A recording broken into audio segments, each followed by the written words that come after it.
پیشکش به بارگاه ملکوتی یگان خورشید تابان آسمان سرزمین مادریم شاه طهماسپ. نزدیکتر بیا اغلان، نزدیکتر بیا، نامت را بگو. کیستی؟ از کدام ایل و تباری؟ از کدام سرزمین آمده ای؟ چه جادویی در صدایت داری که اینگونه همه عاشقان و زنان و مردان حرم سرای ما را عاشق و دل باخته خود کرده ای که یک به یک پیدر سوخته ها همه از حال می روند. مسیحای آوازخان،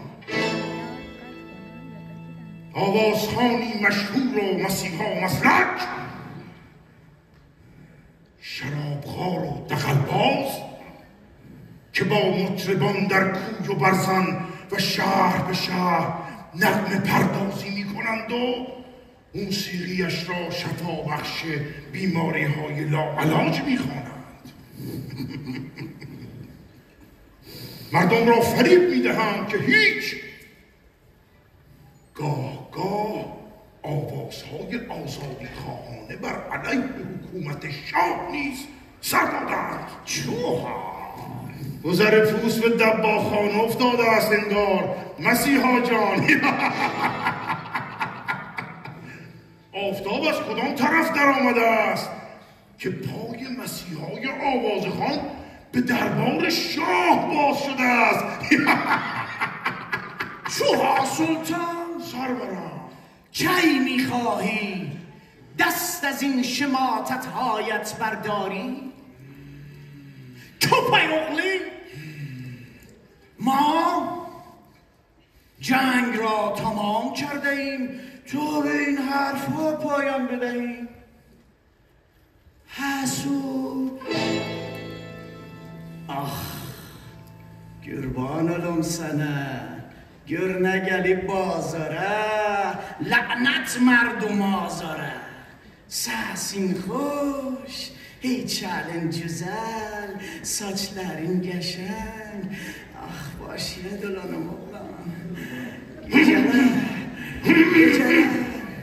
geceler harda yatıyorsun توفت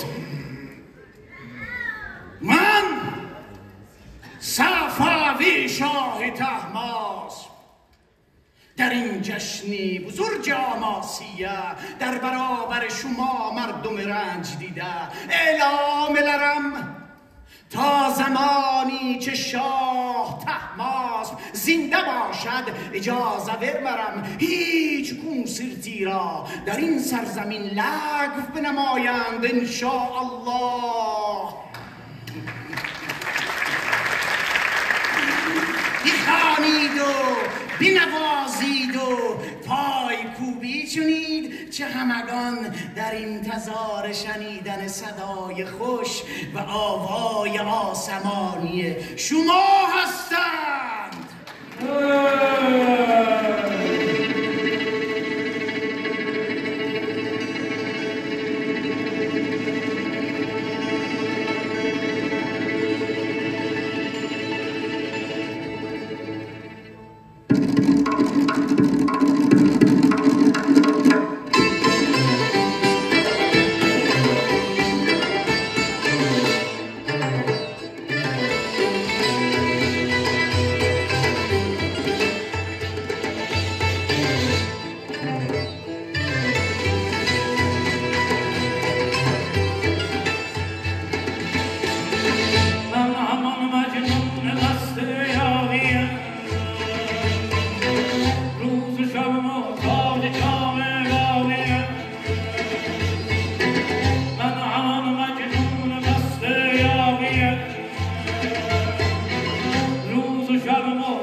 نصیحت بشنوم آی آی مردم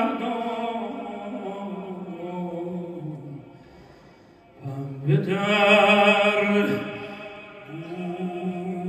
گوشم کنید